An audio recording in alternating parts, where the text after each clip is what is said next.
His Excellency President William Ruto, party leader of UDA, and leader of the broad-based administration. The power, see power.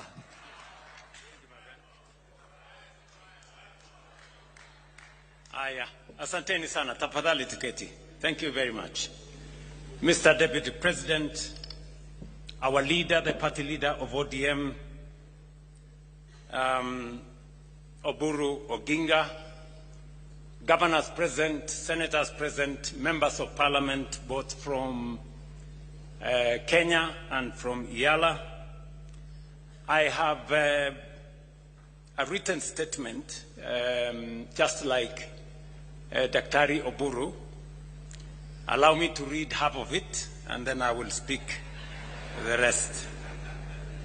It is good to be back here at the Kenyatta International Conference Center, the birthplace of the Memorandum of Understanding between Kenya Kwanza UDA and ODM. Exactly 1 year and 3 days ago, my brother, the late Right Honorable Raila Odinga, and I agreed to work together in the national interest for the benefit of our country. Although our brother Raila is no longer with us physically, his wisdom, foresight, and enduring commitment to the nation continues to guide our shared journey ahead. The values we stood for, dialogue, unity, and the pursuit of justice and progress for all Kenyans, remains firmly alive. I am encouraged that the ODM party, now under the leadership of Dr. Oburu Oginga, remains steadfast in upholding the principles Raila Odinga stood for.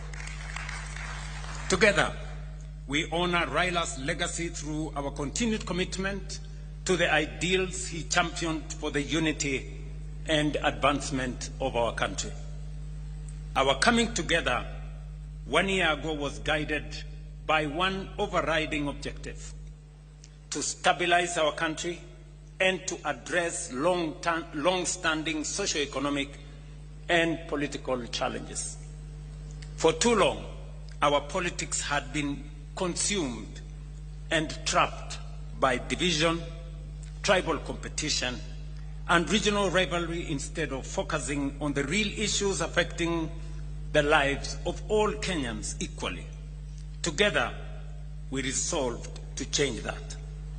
Today's joint parliamentary group meeting between the two parties is therefore significant, not only because it reflects the spirit of that agreement, but also because of the responsibility we carry as leaders to deliver on commitments made to the people of Kenya.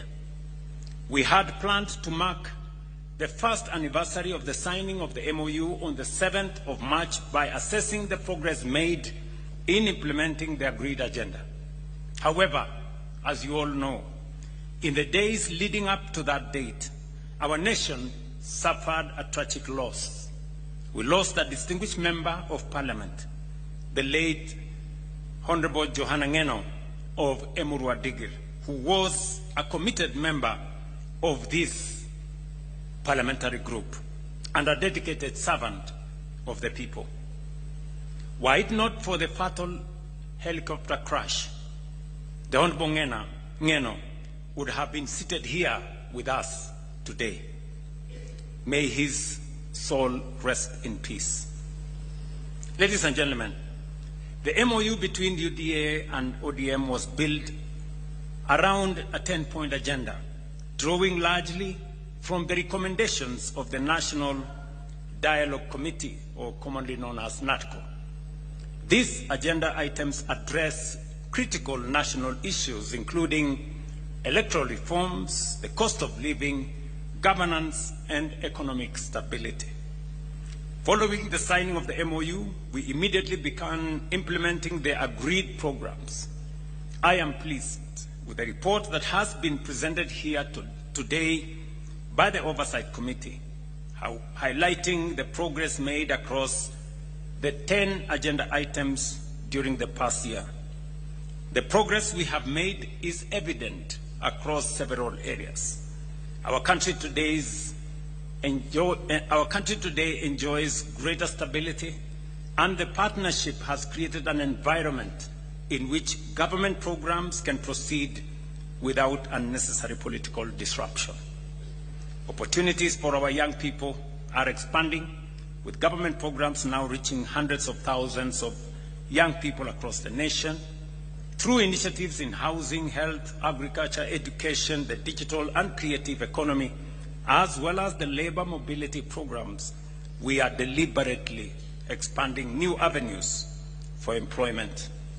Allow me, ladies and gentlemen, to paraphrase, because I have been particularly meticulous in trying to find out where we are in the process of implementing the 10-point agenda. And just for the record, the 10-point agenda was not imposed on us. The 10-point agenda was our commitment, voluntary commitment between our parties in respect to the people of Kenya. There are some people who want to appoint themselves supervisors, as if we made the commitment to them. We did not make the commitment to them. We made the commitment to the people of Kenya. And our responsibility and reporting is to the people of Kenya. And let me say the following. We did this, and we set the standard very high ourselves, because we believe that is what we should do for the people of Kenya.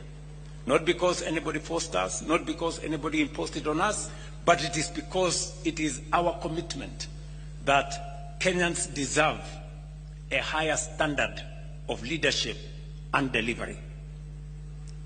I know the matters of NADCO has been spoken very ably by the presenters of the report. We all agree that one of the most pertinent issues in NADCO was the issue of electoral reforms, and especially the appointment of commissioners to the IEBC. You remember very well that that was a very big debate.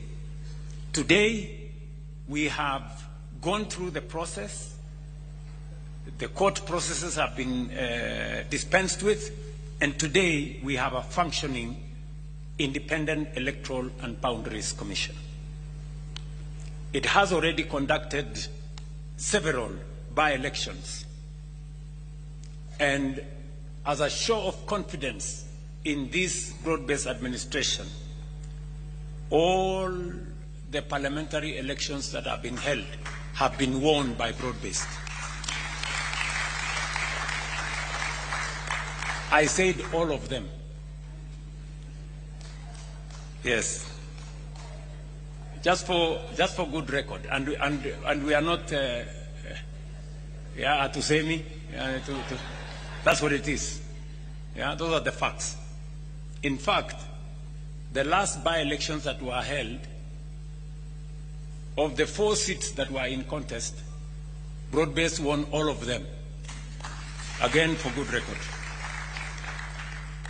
But that is not what I'm trying to say here. I'm trying to say that we are faithful to our commitment on matters to do with legislation that is there in Parliament. We know there has been back and forth between the 2 houses. We will be recommending in this PG that we have a broad-based negotiating team. One that is going to sit with both houses of Parliament, comprising membership from both houses of Parliament. Because if broad-based decides, Parliament will decide. Is that true? Yes. Because we have the numbers to drive it through both houses of Parliament. So I want us to raise the standard a bit so that we establish a broad-based negotiating committee or mediation committee to assist us on all the items that have been presented for legislation in Parliament by NADCO. One has already been dispensed with. The matter of NGCDF. The courts have given direction, and therefore the legislation that had been presented to Parliament is now what the lawyers called functus officio. I mean, it's been dispensed with.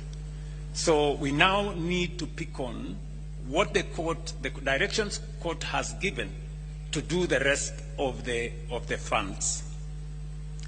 Let me speak specifically to some 6 or 7 critical issues that I have distilled from the report that was presented to us, especially on those 6 or 7 issues. Number one is inclusivity, and especially the matter of cost of living.